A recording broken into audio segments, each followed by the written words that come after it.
At 2 in the morning, in a kitchen that smelled of cold coffee and silence, Nolan Pierce found the divorce draft his wife had not yet deleted from the family tablet. The words irreconcilable differences barely registered. What stopped his breath was the spreadsheet embedded 3 pages in, a 6-week timeline showing the movement of every shared account, every jointly held share, every property title, into shell companies his wife believed he had never heard of. Celeste was certain her quiet husband would wake up with nothing. She had forgotten one thing: Nolan had built that system from zero. Before sunrise, he made one phone call that froze everything. Stay with this story to see how a man who was laughed at in his own home turned the most calculated betrayal of his life into the one move no one saw coming. The lake house sat at the end of a private road in the wealthiest pocket of Connecticut, and from the outside it looked like everything a marriage should be. Stone facade, manicured hedges, a dock that caught the morning light in a way that photographers seemed to appear for twice a year.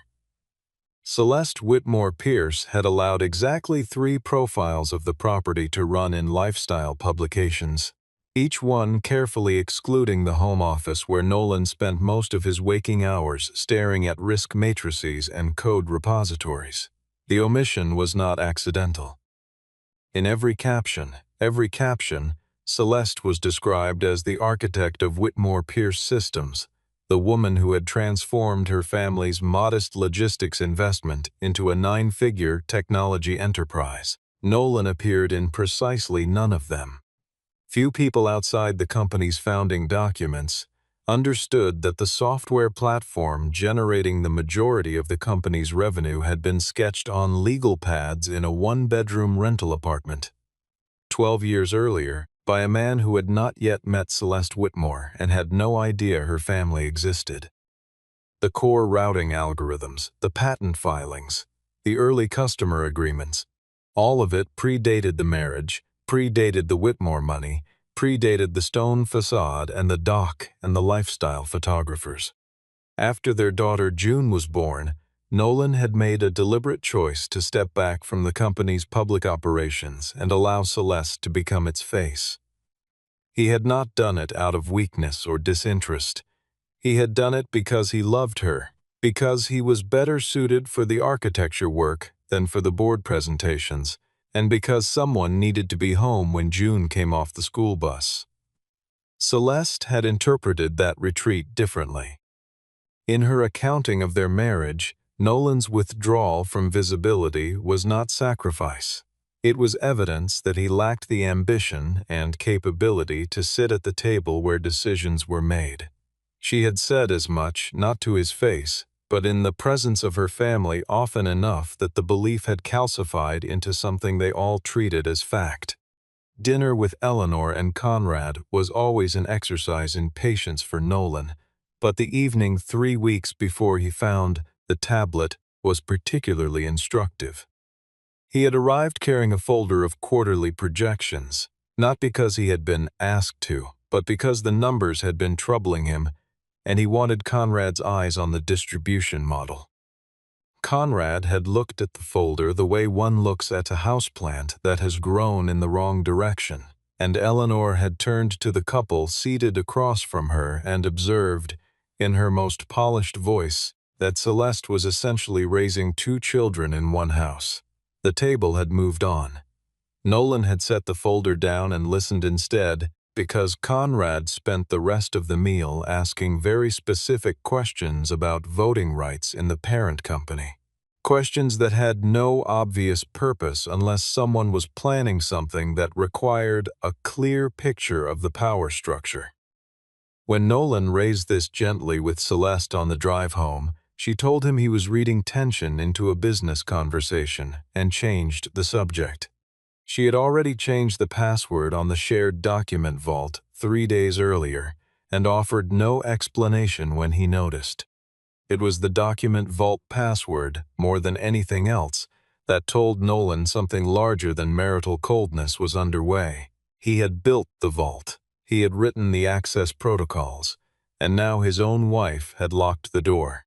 When Celeste fell asleep that night, The family tablet completed a background sync it had been interrupted from earlier in the evening, and a folder appeared on the shared drive that had not been there before. Its name was Project Clean Exit. Nolan did not open the folder on the tablet itself because he understood that any interaction with the device could be logged and reviewed. He had designed logging systems for a living.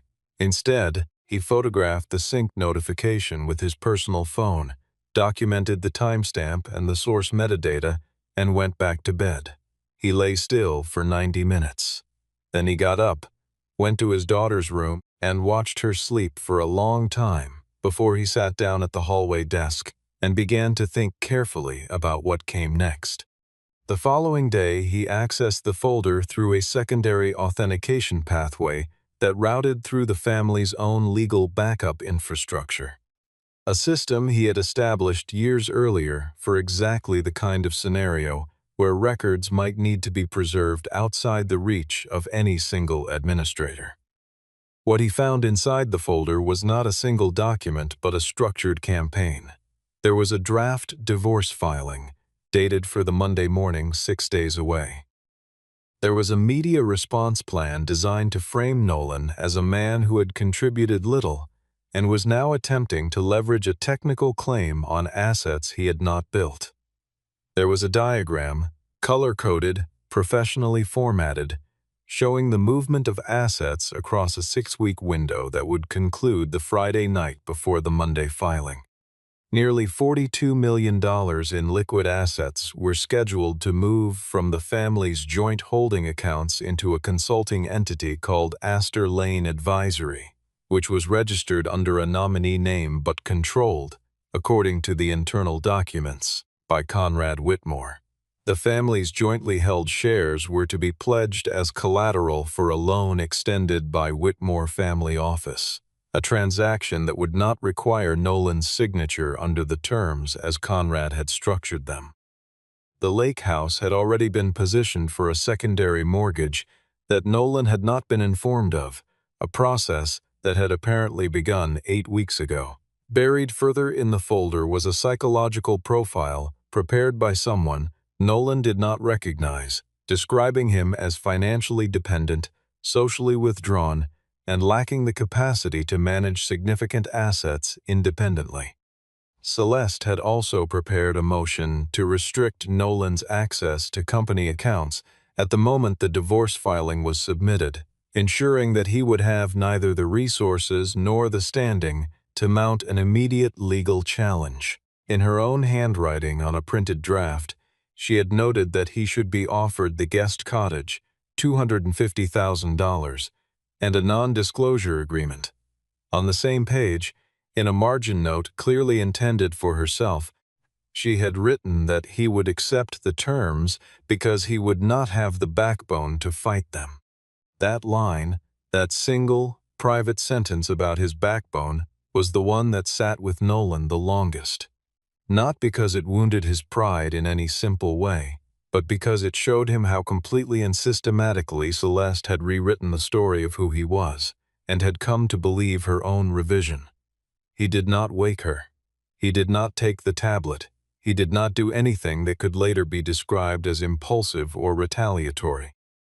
He walked back to June's room, straightened the blanket around his daughter's shoulders, and sat in the hallway until the darkness outside the window began to soften toward gray. At 4:17 in the morning, he called Camille Voss. He told her simply, "Someone is preparing to steal an empire, and the problem is they believe it already belongs to them." Camille Voss had spent 17 years working on high-asset divorce cases, and she had the particular quality of a person who could hear a crisis at 4 in the morning without being moved by the hour. She told Nolan 3 things in sequence. First, do not touch any account. Second, do not confront Celeste until they had established a complete evidentiary picture. Third, be at her office at 8 o'clock with every document he could access through legitimate means. She would call Tessa Rowan before sunrise. Tessa had worked alongside Nolan in the company's early years, before the Whitmore family had entered the picture. when the operation was small enough that she handled the books from a converted bedroom in a shared office. She was now one of the more respected forensic accountants in the region, known for her ability to trace asset movements through corporate structures that had been designed specifically to obscure them. She arrived at Camille's office at 7:45, with 2 hard drives and a thermos of coffee, and she did not require much explanation before she began pulling documents. Nolan provided everything that existed within the family's shared legal infrastructure: the founding records, the IP assignment agreements, the bank statements accessible through his own authorizations, and declined to provide anything that required accessing Celeste's personal devices or accounts. This distinction mattered enormously, and he understood why Camille had emphasized it. Every action he took had to withstand scrutiny. If he operated outside the law, even once, the narrative that Celeste's team was already preparing would find its footing. Tessa located a test transaction within 48 hours. $50,000 moved from the joint family account to an Astor Lane account number processed 3 weeks earlier. The metadata on the transfer matched a template stored on a computer registered to the company's strategy division, a division that reported directly to Conrad. Further analysis of file modification records showed the Project Clean exit documents had been created on Conrad's work machine, edited by Celeste from her personal laptop, and transmitted to Adrian Kingsley's secure server. The chain was not airtight yet, but it was coherent. Then Nolan told them something he had not mentioned to anyone since the day the company's founding agreements were formalized. When he had transferred a portion of his intellectual property into the jointly held corporate structure, at Celeste's request and in a gesture he now recognized as the most expensive trust he had ever extended, he had insisted on one protective clause. Any transaction involving jointly held assets above a defined threshold, without independent written confirmation from both named founders, would trigger an automatic referral to the board's audit committee and would simultaneously suspend the voting rights attached to any shares implicated in the transaction until a review was completed. The clause had been drafted quietly, reviewed by an outside attorney, and incorporated into the founding documents without fanfare. Celeste had signed the final version on a Friday afternoon and had apparently never read that particular subsection. The clause did not allow Nolan to freeze money unilaterally.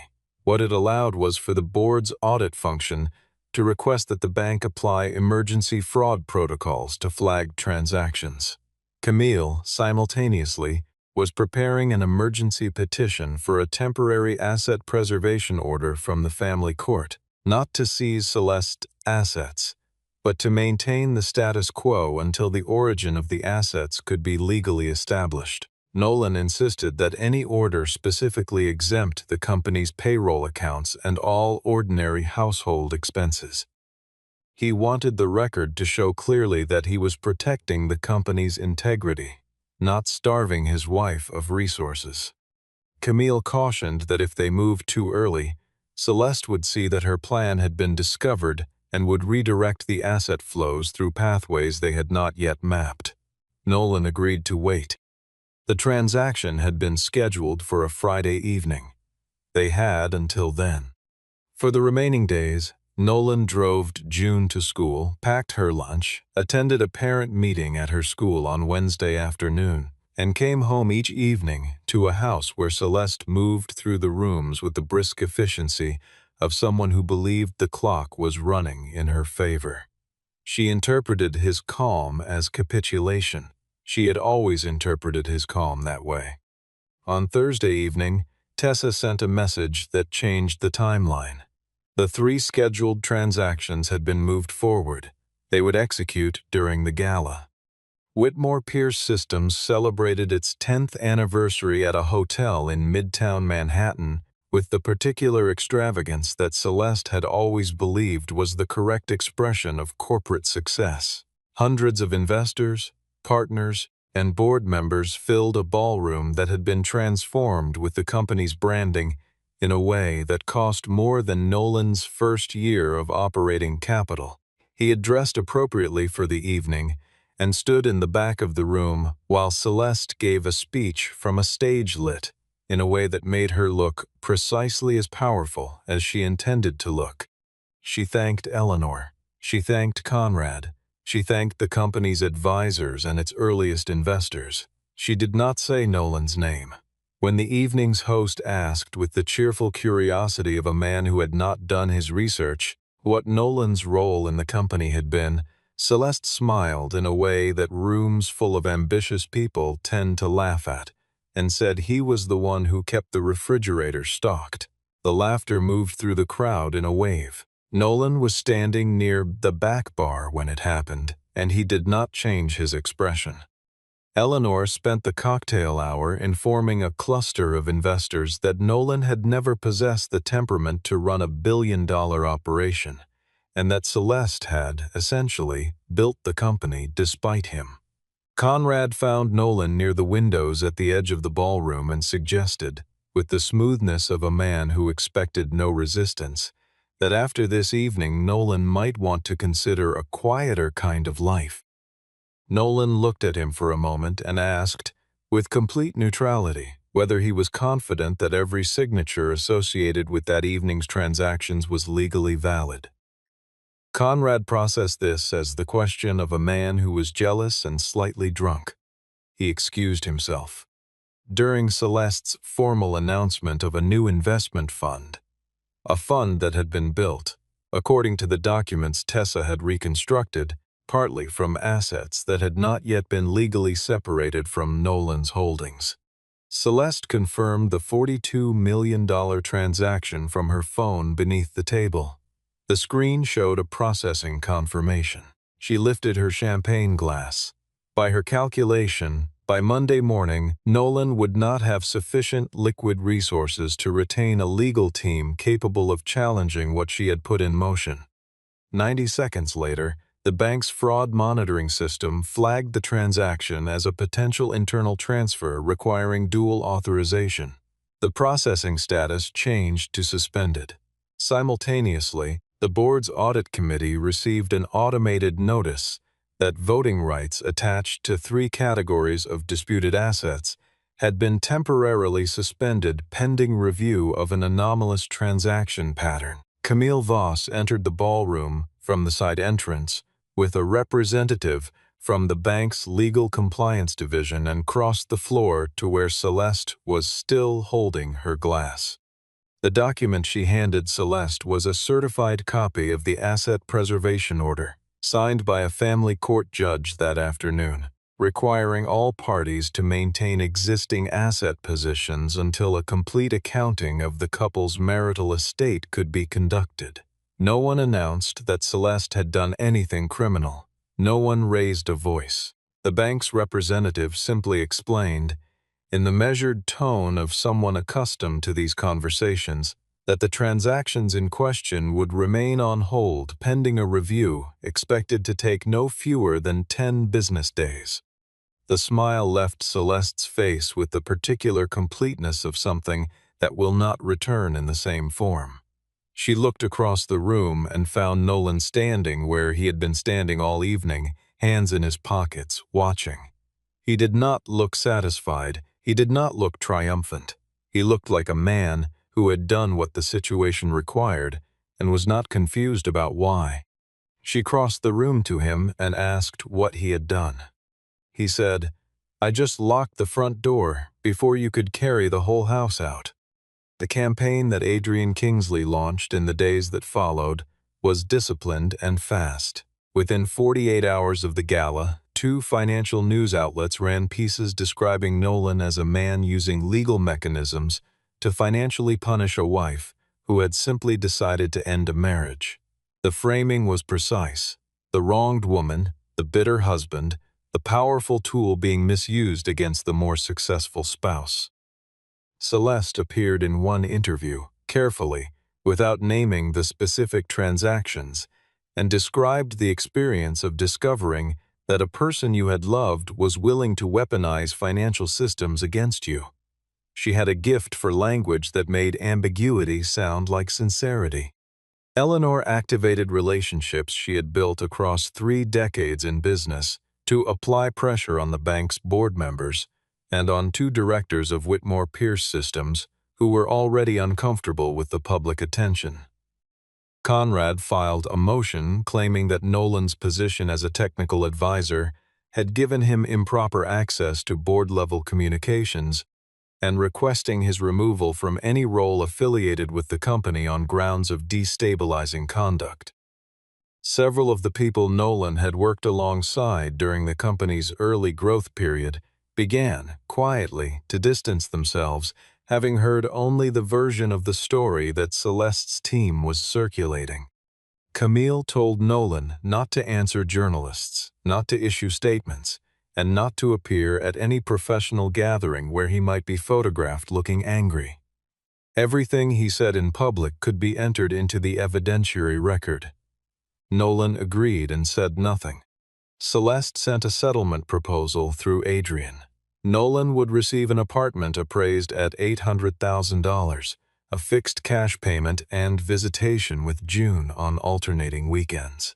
In exchange, he would release all claims against the company, surrender his intellectual property rights, and sign a permanent non-disclosure agreement covering all matters related to Whitmore Pierce Systems, the Whitmore family, and the marriage. Adrian described this offer at a meeting Camille attended alone as the last opportunity for Nolan to exit the situation with some dignity and tact. When Camille brought the terms to Nolan, he sat with them for a long moment and then asked why assets worth several $100 million were being settled with the equivalent of what Conrad spent on a single renovation of his penthouse. He asked how the intellectual property he had created before meeting Celeste had come to be valued at zero. He picked up the non-disclosure addendum and asked what, specifically, the Whitmore family was paying to prevent him from saying. Then he set the papers down and told Camille to decline. He did not tell her what Tessa had found the previous afternoon. At home, Celeste mentioned during dinner, June was at a friend's house, that Nolan was prolonging the inevitable for reasons that had more to do with ego than strategy. He replied that he was not afraid of losing money. He said he was unwilling to allow the true record to be purchased with a signature. Celeste said he was being theatrical. He said nothing else. Tessa's discovery arrived the next morning. An electronic signature carrying Nolan's name had been applied to a loan authorization document, and it had been processed as valid through the company's internal system. If the signature held up, it would appear that Nolan had knowingly authorized the collateralization of joint assets, which would neutralize his claim that the transactions had been executed without his knowledge. It was the kind of detail that could unravel everything. Tessa pulled the device metadata. The signature had been generated at 11:14 on a Tuesday morning. At 11:14 on that Tuesday morning, Nolan had been sitting in a pediatric specialist waiting room in a town 112 miles from the company's offices, with June beside him 3 days after she had come home from school complaining of a recurring headache. The appointment record, the insurance claim, the parking garage receipt, and his phone's location data were all in agreement. He had not been within 100 miles of any device authorized to generate that signature. Tessa expanded her analysis of the device from which the signature had actually originated and found that it belonged to the computing pool managed by Conrad's strategy division. A further review of access logs identified a specific workstation whose activity on that morning included the retrieval of a historical document bearing Nolan's authentic signature, a contract from 4 years earlier, and then a sequence of steps consistent with extracting and replicating that signature into a new file. The person who had performed those steps was identified in the access log by an employee credential assigned to Conrad's executive assistant. The forgery was deliberate, documented in its own metadata, and traceable to Conrad's department through 3 independent data points. Nolan held the report in his hands and understood that the structure he was dismantling was not simply a divorce strategy built to leave him with nothing. It was a larger operation that had been running for years beneath the surface of the company he had founded. Astor Lane Advisory, Tessa confirmed, was not created for the purpose of the divorce alone. The entity had been receiving consulting fees from Whitmore Pierce Systems for nearly 2 years before the divorce planning had apparently begun. Fees routed through a vendor category that Conrad supervised without board oversight. The total extracted through these payments exceeded $8 million. Conrad had been draining the company slowly, in amounts calibrated to remain beneath the threshold that would trigger automatic audit reviews, while using the divorce as an opportunity to execute a larger transfer that would be attributed to a marital settlement rather than to outright fraud. The beneficial ownership of Astor Lane traced through 4 intermediate entities across 2 jurisdictions and resolved to a private fund controlled jointly by Conrad and a financial advisor who appeared in 3 of Adrian Kingsley's previous cases as a co-signatory on asset protection structures. The plan, as Tessa reconstructed it, had been designed to benefit Conrad at every stage. Celeste had been told she was protecting her share of the marital assets. In reality, she was moving money into a structure that Conrad controlled and from which he could exclude her once the legal proceedings were complete. She was simultaneously a participant in the scheme and its secondary target. Camille believed this information could be used to separate Celeste from Conrad in the proceedings, to position Celeste as a partially deceived co-conspirator rather than a primary architect of fraud. Nolan told her he was not interested in engineering Celeste's exoneration. He was interested in making sure the full truth entered the record. He did not want to destroy Celeste. He was not willing to protect her from the consequences of what she had chosen to do. He allowed himself once to sit with the memory of the evening she had convinced him to consolidate the intellectual property into the joint corporate structure. She had framed it as a gesture of commitment, a sign that he trusted the marriage enough to bind his work to their shared future. He had seen it as exactly that. He understood now that he had mistaken her ambition for her loyalty and had handed the most valuable thing he had built directly into a structure that her family then encircled. Camille issued a formal preservation notice requiring all electronic communications and devices associated with the Astor Lane transactions to be held intact. Adrian responded with a letter accusing Nolan of using litigation procedures as a harassment campaign against a family that had given him every material advantage he possessed. The family court judge ordered both parties to produce full financial disclosure within 14 days. Conrad, apparently believing the order could be managed, reported that a server containing older transaction records had suffered a hardware failure and that the data was unrecoverable. Nolan sat in Camille's conference room when this was reported, and he was quiet for a moment before he mentioned that he had personally designed the company's off-site backup architecture during the 3rd year of operation. The backups ran on a rotation system maintained by an independent infrastructure vendor. Conrad had not been involved in the design of that system. It was possible he had simply forgotten it existed. The backup server contained the email Celeste had sent Conrad 11 months earlier. The subject line was a date. The body read, "Once Nolan signs off on the restructuring, you can start removing his name from everything." The hearing was held in a courtroom that filled faster than the bailiff had expected, because the divorce between a tech company CEO and her reportedly passive husband had attracted a degree of professional interest from the financial and legal communities that the family court system was not specifically designed to accommodate. Eleanor Whitmore arrived with 2 attorneys and sat in the gallery with the bearing of someone who had never lost a significant dispute and did not expect to begin now. Conrad positioned himself where Celeste could see him. Adrian had prepared an argument that Nolan's use of the anti-fraud clause was a technical manipulation dressed up as a protective measure, exploiting language his client had never intended to apply to a marital dispute. The argument was well constructed. Adrian was good at his work. He described Nolan as a man who had largely withdrawn from the business for years, whose contributions had been meaningful in an early and formative period, but whose relevance to the company's current value was marginal at best. Celeste testified that the company's growth had been driven by the Whitmore family's capital, relationships, and strategic direction. She said the Whitmore name opened doors that no algorithm could open.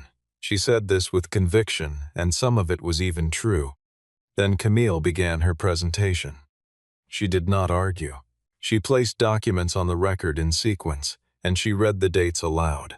The core patents had been filed by Nolan Pierce individually before any Whitmore relationship existed. The operating system at the center of the company's revenue model had been built using capital from a software sale Nolan had executed independently. The Whitmore family's investment had come in after the first commercial contract had already been signed, and had been structured as equity participation in an existing product, not as seed funding for a concept. The intellectual property transfer that had moved Nolan's work into the joint corporate structure had been executed with a contract containing a reversion clause. If either party engaged in fraudulent concealment of assets, ownership of the transferred IP would revert to its original holder during the period of the dispute. Tessa presented the flow of funds from the joint account to Astor Lane. She presented the device metadata showing Conrad's workstation as the origin of the Project Clean exit planning documents.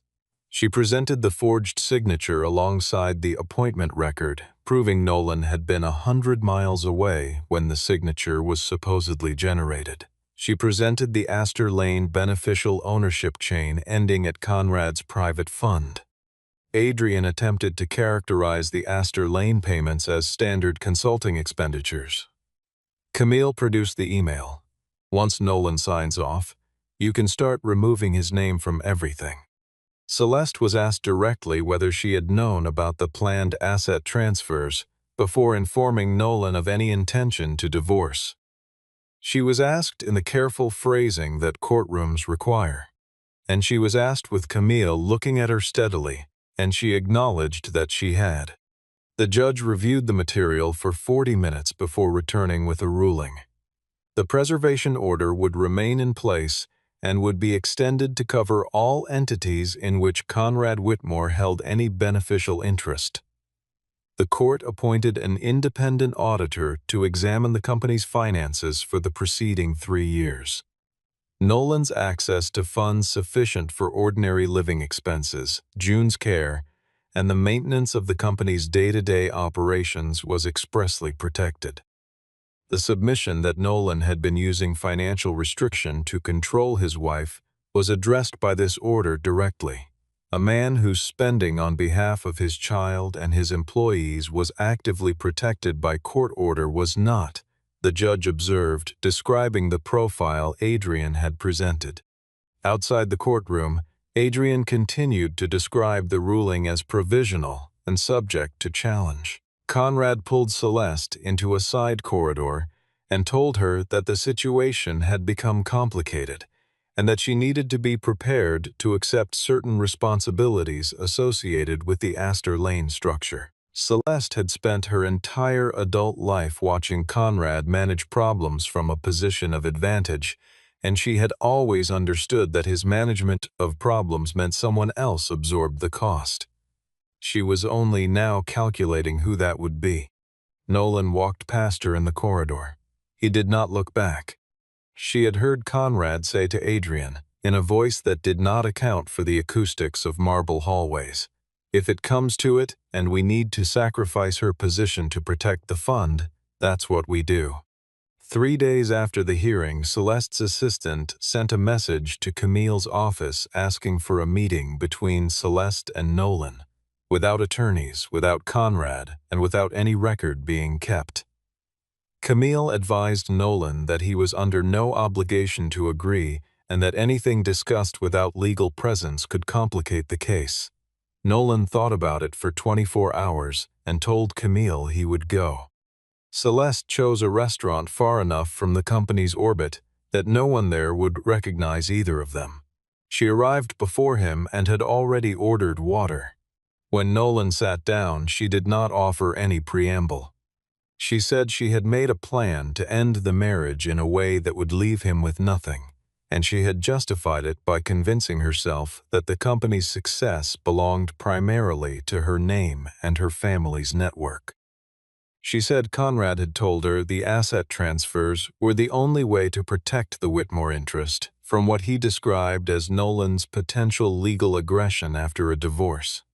She said she had not known that Conrad planned to retain control of the funds himself after the separation was finalized.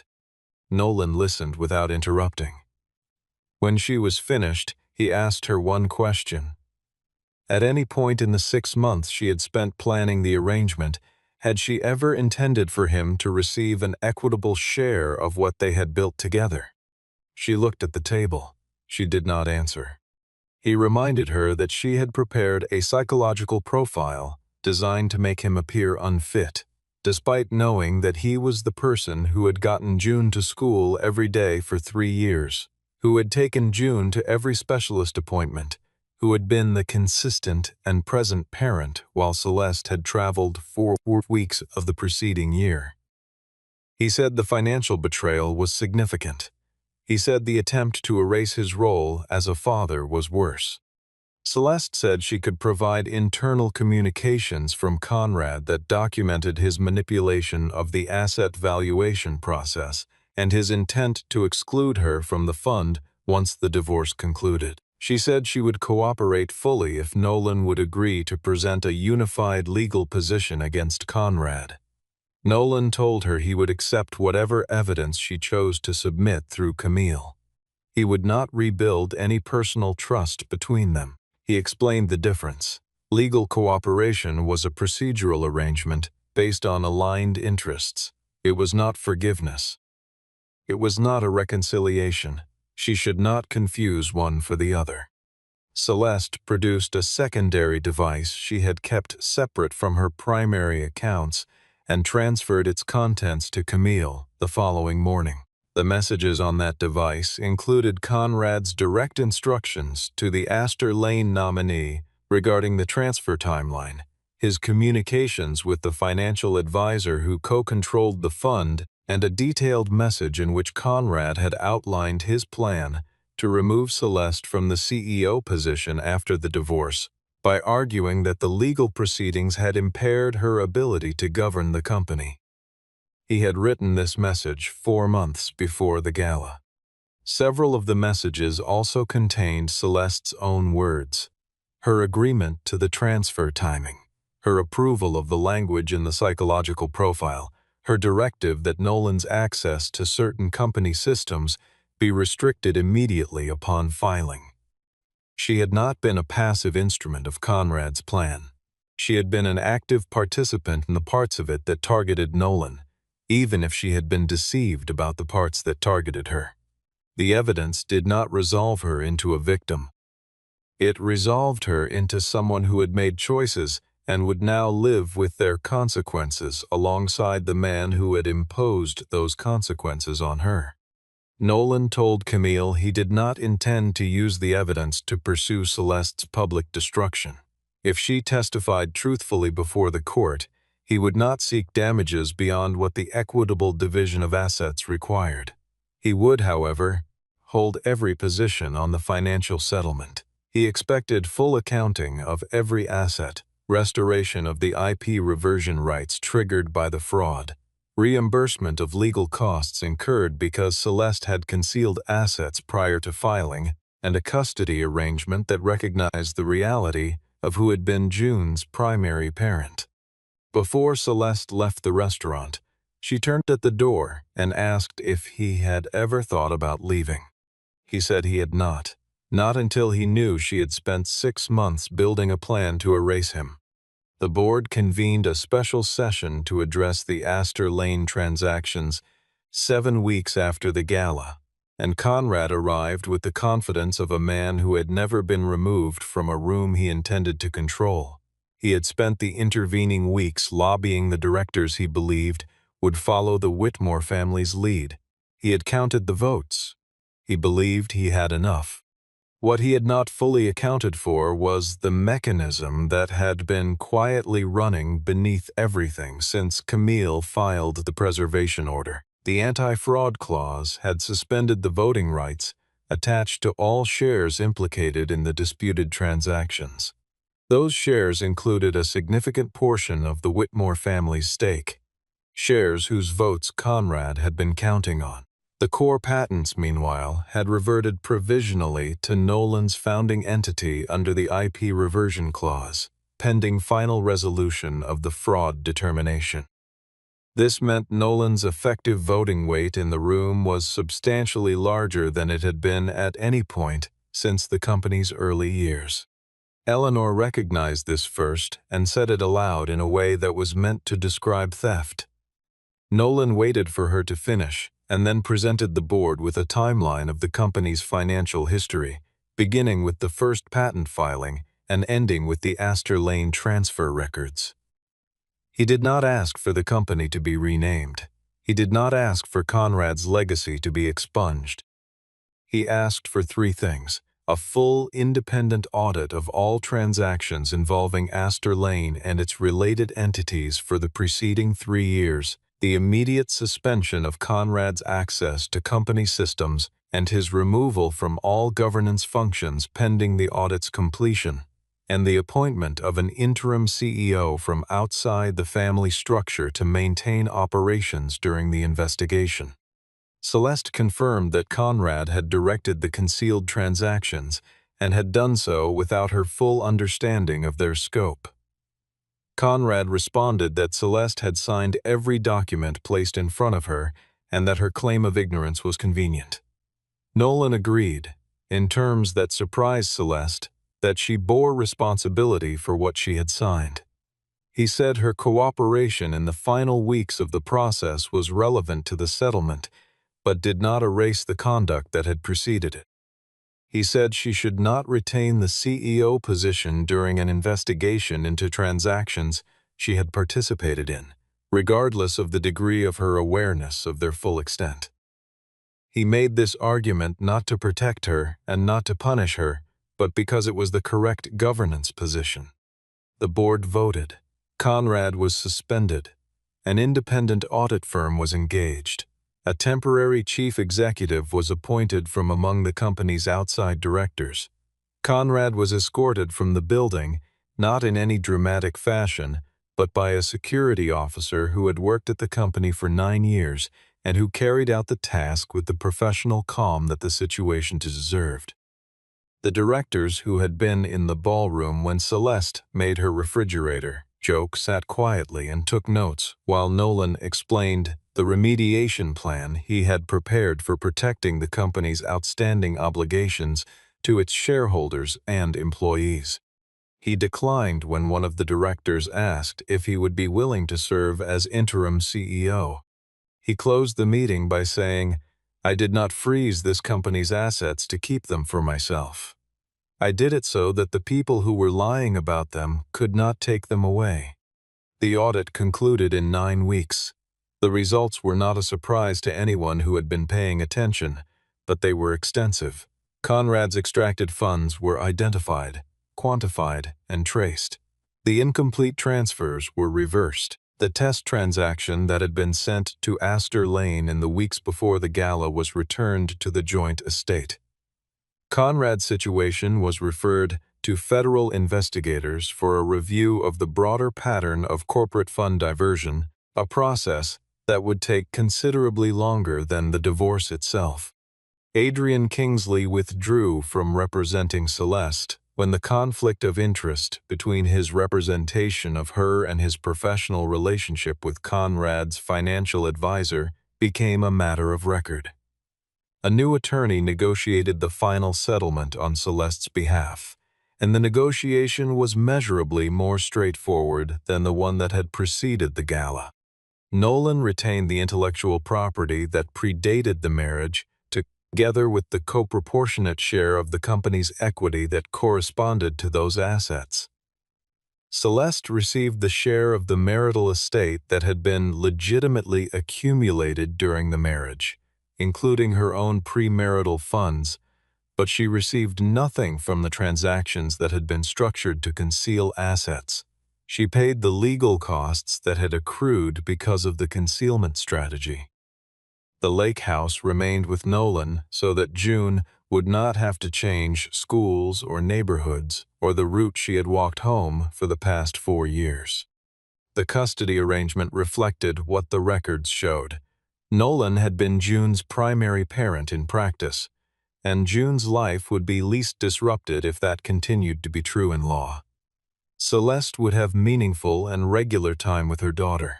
Nolan would not impede that. He would not make June a channel for his feelings about the marriage. June was 9 years old and had not chosen any of what had happened, and Nolan had no interest in making her carry it. Celeste left the city within 2 months of the settlement. She took a consulting role at a smaller firm in another market, rebuilding on the strength of what she actually knew rather than what her family name had provided. She had lost the CEO position she had built her identity around, but she had not lost everything, partly because Nolan had declined to pursue damages he could have pursued, and partly because she had ultimately chosen, when the choice finally became unavoidable, to tell the truth. Eleanor was present for the final asset determination and sat through the proceeding in a silence. That was the closest she would ever come to acknowledging that the man she had called a glorified babysitter had, through mechanisms she had never thought to investigate, structured the rules of the game they were all playing. Nolan sold a defined portion of his equity stake and used the proceeds to establish a new firm, Pierce Risk Advisory. The work was advisory governance, helping organizations build structures that protected them from the kind of internal vulnerability that had been exploited within his own company. The irony was not lost on him, and he did not try to resolve it. He simply went to work. 6 months after the judgment was finalized, the lake house was quieter than it had been when it was filled with lifestyle photographers and dinners for people whose opinions Nolan had never quite managed to care about. June had joined a weekend sailing program at the marina down the road. On the evenings when she was home, she did her homework at the kitchen table while Nolan worked through reports in the adjacent room, and they ate dinner together at an hour that was earlier than anyone in the Whitmore circle would have considered acceptable. One evening, June looked up from her reading and asked whether her father was sad about the things they had lost. He thought about the question carefully, the way he always thought about her questions, before he said that a family was not measured in share prices or account balances. He said he had lost a marriage, but he had not lost himself. The man who had once been invisible in his own home, described in captions that never named him, introduced at parties as an afterthought, reduced to a refrigerator joke in front of the people who were supposed to respect him, had walked out of an empire of his own making, on his own terms, with his name intact. Outside the window, the lake held the last of the evening light. Behind him, the assets he had spent a lifetime building remained exactly where he had placed them, still and frozen and entirely his. Before him, there was a life that required no one's permission to begin.